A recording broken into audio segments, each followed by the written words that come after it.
நம்ம இன்னைக்கு சக்கோட்டை தீயல் எப்படி பண்றதுன்னு பார்க்க போறோம். அதுக்கு நான் இன்னைக்கு 10 போல சக்கோட்டை எடுத்து தோல் உரிச்சு தண்ணியில போட்டு எடுத்து வச்சிருக்கேன். 2ஆ கட் பண்ணி போட்டிருக்கேன். தாளிக்கிறதுக்கு கடுகு, வெந்தயம், கருவேப்பிலை, குழம்புல போடுறதுக்காக ஒரு 10 போல சின்ன வெங்காயம் தோல் உரிச்சு எடுத்து வச்சிருக்கேன். குழம்புக்கு தேவையான அளவு புளி தண்ணியில ஊற வச்சு எடுத்து வச்சிருக்கேன். வறுத்து அரைக்கிறதுக்காக அரைமுறை தேங்காய் துருவல், கொஞ்சமா மல்லிப்பொடி, வத்தல் பொடி, இது ரெண்டுமே காரத்துக்கு ஏற்ற மாதிரி எடுத்துக்கோங்க. கொஞ்சம் கருவேப்பிலை, 1 ஸ்பூன் போல நல்ல மிளகு, ஒரு 2 சின்ன வெங்காயம் எடுத்துக்கலாம். நான் பெரிய வெங்காயத்துல ஒரு சின்ன பீஸ் எடுத்து வச்சிருக்கேன். நம்ம இப்ப எப்படி பண்றதுன்னு பார்க்கலாம்.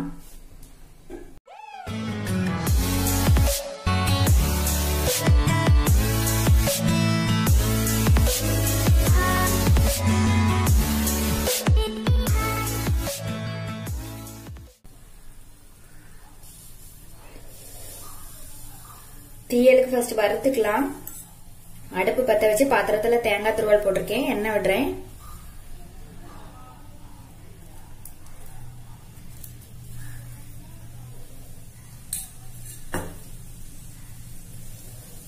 நல்ல மிளகு, சின்ன வெங்காயம்,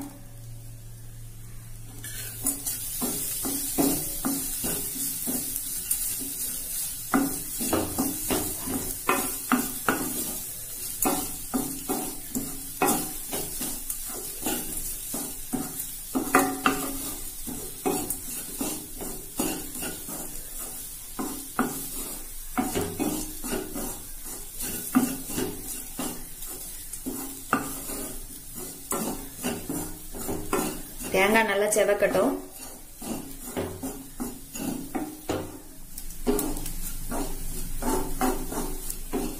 தேங்காய் நல்லா செவந்துட்டு கருவேப்பிலை போடுறேன். வத்தல் பொடி, மல்லிப்பொடி,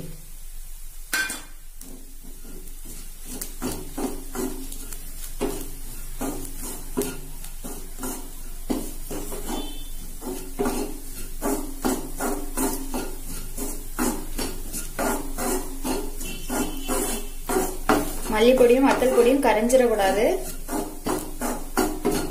ஒரு 2 நிமிஷம் வதக்கி விட்டா போதும்.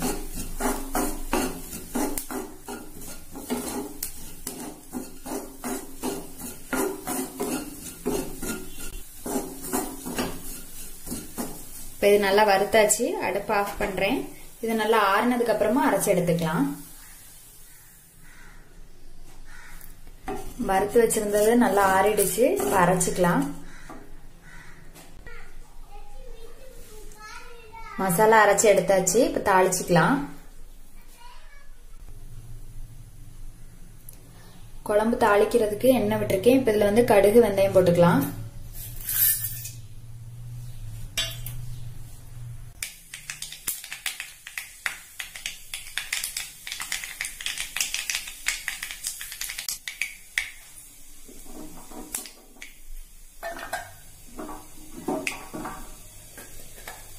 சின்ன வெங்காயம் போடுறேன்.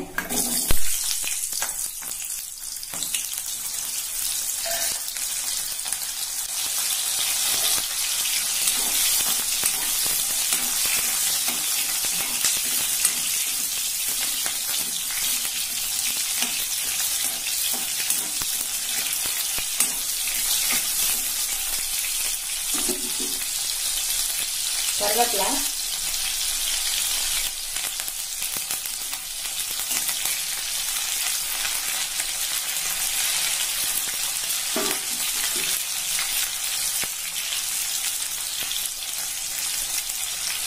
அரைச்சு வச்ச மசாலா,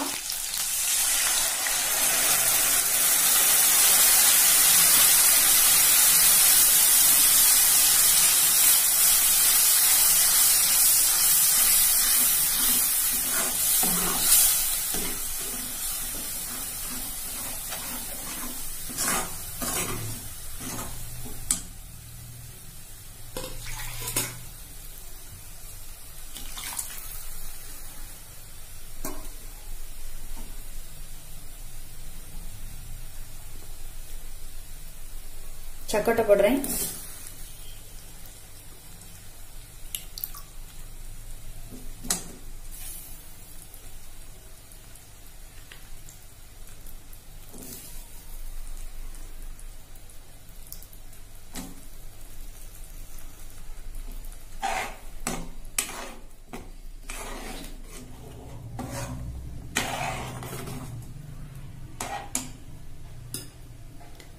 இப்ப இதுக்கு கூட புளி கரைச்சி எடுத்து வச்சிருக்கேன், அதையும் விட்டுக்கலாம்.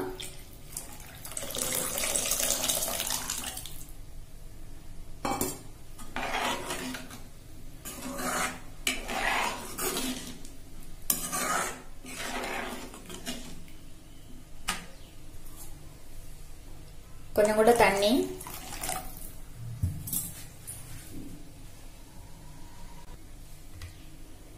உப்பு,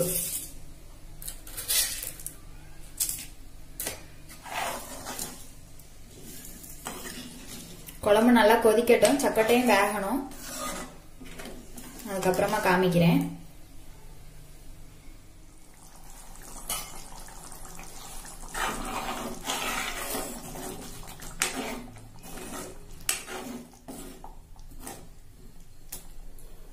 குழம்பு நல்லா கொதிச்சு கெட்டி ஆயிடுச்சு, எண்ணெய் எல்லாம் பிரிஞ்சு வந்தாச்சு, சக்கட்டையும் வந்தாச்சு. இப்ப அடுப்பு ஆஃப் பண்ணிக்கலாம். இது மாதிரி நீங்களும் செஞ்சு பாருங்க. செஞ்சு பார்த்துட்டு எப்படி இருக்குதுன்னு சொல்லி கமெண்ட்ல சொல்லுங்க.